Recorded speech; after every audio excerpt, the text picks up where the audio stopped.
तर मित्रांनो नमस्कार. सावळ्याची जणू सावली या मालिकेच्या आजच्या म्हणजेच 1 जूनच्या एपिसोडमध्ये आपण बघणार आहोत आज काय काय घडणार आहे आणि खूप छान असा ट्विस्ट आपल्याला आज बघायला मिळणार आहे. एपिसोड स्किप न करता शेवटपर्यंत नक्की बघा. आता इकडे ओवी आणि सारंग गुरुकुलमध्ये जाण्यासाठी निघत असतात. तर सारंग म्हणू लागतो, ओवी चल लवकर. तर ओवी म्हणू लागतो, काय रे बाबा इतकी काय गडबड करत आहेस तू, थांब ना थोडा वेळ, मला पण येऊ दे ना तुझ्यासोबत. ओवी आणि सारंग जाणार असतात तेवढ्या वेळात तिकून अमृता येत असते. तर अमृता म्हणू लागते, काय बापले ग कुठं निघाले सकाळी सकाळी. तर सारंग म्हणू लागतो, अगं अमृता बहिणी मला ना सातारला जायचं आहे, माझं ना खूप अर्जंटली काम आहे. तर आता अमृता म्हणू लागते, हो सारंग तुझं तर मला माहीतच आहे तुझ्या मागं कामं असतात, तर ओवी कुठे चालली एवढ्या सकाळी सकाळी. तर तेवढ्या वेळात सारंग सांगू लागतो, अगं बहिणी ओवीनं ना ड्रॉइंगचा क्लास जॉईन केला आहे म्हणून मी तिला तिथे ड्रॉप करतो, मी माझ्या कामासाठी समोर जातो. तर अमृता म्हणू लागते, हो का या मग तुम्ही. तेवढ्या वेळात सारंग म्हणू लागतो, अगं अमृता बहिणी मी ना उद्या सकाळी येणार आहे डायरेक्टली, तोपर्यंत ना आपल्या घरातल्या माणसांची आणि माझ्या लेकीची काळजी घे बरं का. तर आता तेवढ्या वेळामध्ये अमृता म्हणू लागते, हो सारंग नको काळजी करूस. आणि मग तिथनं सारंग आणि ओवी निघून जाता.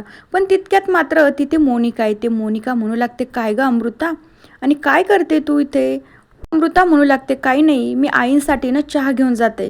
तेवढ्या वेळात मोनिका तिच्या हातातला चहा हिसकावून घेते आणि म्हणू लागते, मी नेते आईसाठी चहा, तुला काही गरज नाही न्यायची. तितक्या वेळात तिलोत्तमा तिथे येते. तिलोत्तमा आल्याच्या नंतर मोनिका नाटक करत म्हणू लागते, आई बसाव, मी तुमच्यासाठी ना चहा घेऊन आले आहे. अमृता शांतपणे उभी राहते. तर मोनिका म्हणू लागते, हो आई मी ना तुम्हाला जसं आवडते ना आलं इलायची घालून चहा केलाय बरं का. तिलोत्तमा चहा घेत असते. तर मोनिका इशारा करते अमृताला, मग अमृता तिथनं किचनमध्ये निघून जाते.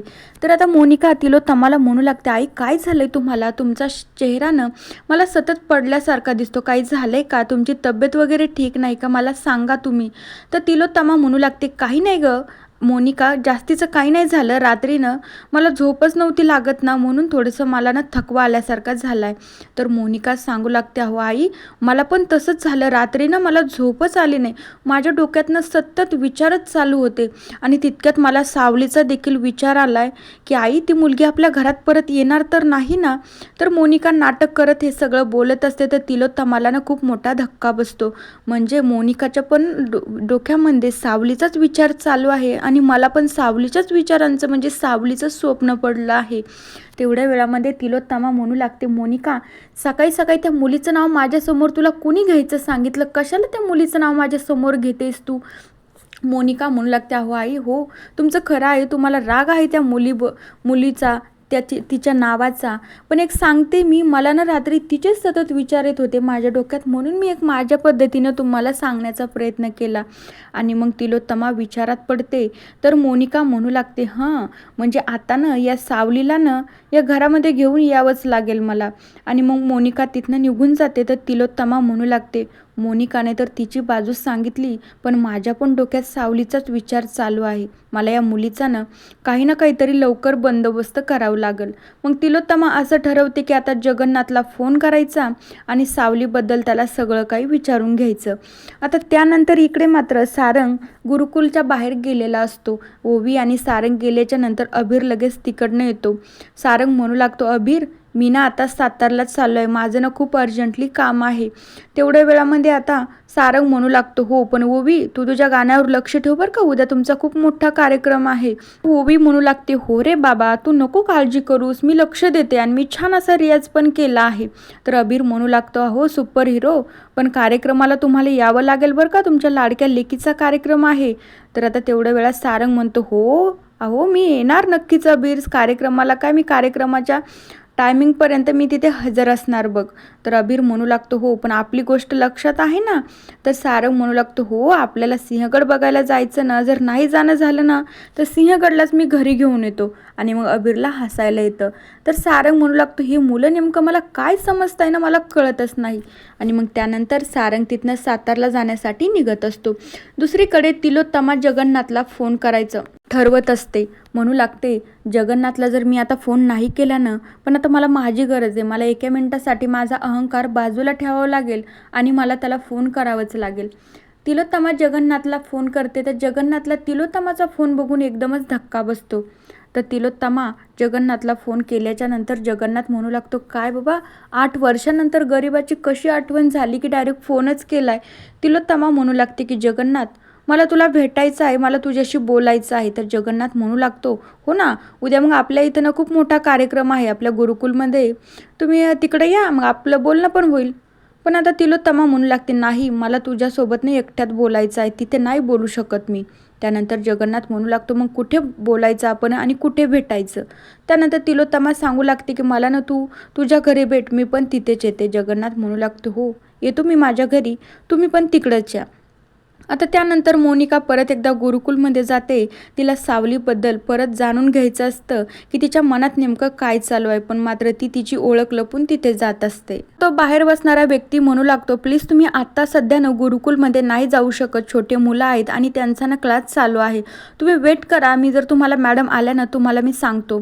तितक्यात जगन्नाथ तिथे येतो. आता जगन्नाथ मोनिकाला बघू नये म्हणून मोनिकाला धरधरून घाम फुटतो आणि ती तिथेच लपून बसते. त्यानंतर मोनिकाला ओवी ओवी असं आवाज येतो. तर मोनिका जास्त गुरुकुलच्या जवळ जाऊन ऐकू लागते, बघू लागते डोकावून की आतमध्ये काय चालू आहे म्हणून. तर तिथल्याच एक मावशी म्हणू लागता, ओवी ना बाथरूममध्ये ना पाय घसरून पडणार होते, मी तिला तेच समजून सांगत होते. सावली बाहेर येते. सावली म्हणू लागता, हो काय झालंय. मग त्या मॅडम सावलीला देखील सांगू लागतात. मग सावली ओवीची समजूत काढते. आता मोनिकाने हे सगळं बघितल्यावर तिला ना खूप मोठा धक्का बसतो. मानलं पाहिजे बाबा, या ओवीला घरामध्ये गाण्याचा इतका विरोध असताना देखील तिने इथे क्लास लावलेतच, पण मला आता तर काय त्या सावलीला भेटता येणार नाही, नाहीतरी बावळट ओवी ना मला ओळखून टाकेल. नंतर मोनिका मग म्हणू लागते, नाही आता मला घरी जावं लागेल, पण आता उद्याचा गाण्याचा कार्यक्रम कसा खराब करायचा ते तर लांबच राहिलं, पण आता घरात किती मोठा गोंधळ करते ना ते बघण्यासारखं असेल. मोनिका घरी जात असते. दुसरीकडे जगन्नाथच्या घरी तिलोत्तमा त्याला भेटायला जाते. तिलोत्तमा तिथे गेल्याच्या नंतर म्हणू लागते, काय रे जगन्नाथ, घर जशाच तसं आहे, इतक्या वर्षानंतर आले पण मला काही वेगळं काही जाणवत नाही बरं. त्यानंतर जगन्नाथ म्हणू लागतो, अगं तिलोत्तमा तुला कळत कसं नाही, घर तेच असतं, फक्त नाती संबंध सगळं काही बदलत असतं, बाकी सगळं ना तिथेच असतं. आणि मग तिलोत्तमा अलकाच्या फोटोकडे बघते. म्हणू लागते की जगन्नाथ अलकाबद्दल असं घडलं ना तर ऐकून असं बघून वाईट वाटतं रे, पण जेव्हा तू आम्हाला बोलवलं असतं ना तर आम्ही नक्कीच आलो असतो बघ. तर आता तिलोत्तमा म्हणू लागते की जाऊ दे जगन्नाथ, मला ना जुना भूतकाळ उकरून काढायचाच नाही, मी ज्या गोष्टीसोबत बोलायला आले ना तीच गोष्ट आपण काढूया. तर जगन्नाथ म्हणू लागतो, काय ना तुझं ते लवकर बोल, कारण की माझ्याकडे जास्त वेळ नाही. दुसरीकडे बबलू मात्र ओवीला घरी घेऊन आलेला असतो. तर अमृता देखील मंदिरातून तिथेच आलेली असते. तर अमृता म्हणू लागते, काय गं ओवी, आणि तू बबलू काकासोबत कसं काय आली. तर ओवी खोटं सांगते. म्हणू लागते, अगं काकू बाबा सातारला नाही गेला का, म्हणून मी माझ्या ड्रॉइंग क्लासमधून बबलू काकासोबतच घरी आले. त्यानंतर ओवीला खूप वाईट वाटत असतं की मी अमृता काकूला खोटं बोलत आहे. त्यानंतर ते तिघेही आतमध्ये जात असतात.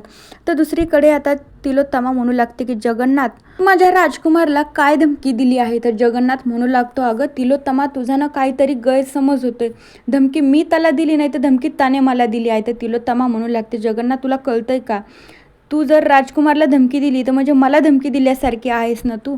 त्यानंतर आता जगन्नाथ सांगू लागतो, अगं मी तुझ्या राजकुमारला ना धमकी दिलीच नाही आणि तू त्या विषयावर बोलण्यासाठी आलेलीच नाही, मेन मुद्दा काय आहे ना त्या विषयावर बोल, माझ्याकडे जास्तीचा वेळ नाही आहे. तिलोत्तमा म्हणू लागते, काय रे जगन्नाथ, मला तर तू चांगलंच ओळखतोस. तर त्यानंतर मग तिलोत्तमा म्हणू लागते की त्या दिवशी मी गुरुकुलमध्ये आले होते, त्या दिवशी तुझी लेक तुझ्याशी काय बोलत होती, त्यांचा आमच्या घरात येण्याचा काही नवीन प्लॅन तर नाही ना. त्यानंतर जगन्नाथ म्हणू लागतो, अगं तुमच्या घरात तिचं पाऊल ठेवण्याची देखील इच्छा नाही आहे तिलोत्तमा. तिलोत्तमा हसूनच म्हणू लागते, ते तर बरंच झालं ना मग. त्यानंतर आता तिलोत्तमा म्हणू लागते, तुझ्या त्या लेकीला समजावून सांग, तिच्या डोक्यात जर त्याचा विचार जरी आला ना तर मी तिला काय माझ्या घरात येऊ देणार नाही, त्या मुलीचा मला चेहरा पण बघायचा नाही. त्यानंतर जगन्नाथ म्हणू लागतो, अगं नियतीच्या मनात काय आपण ते नाही ठरवू शकणार ना, असंही होऊ शकतं, तू तुझ्या हाताने पकडून तिला घरात घेऊ शकतेस.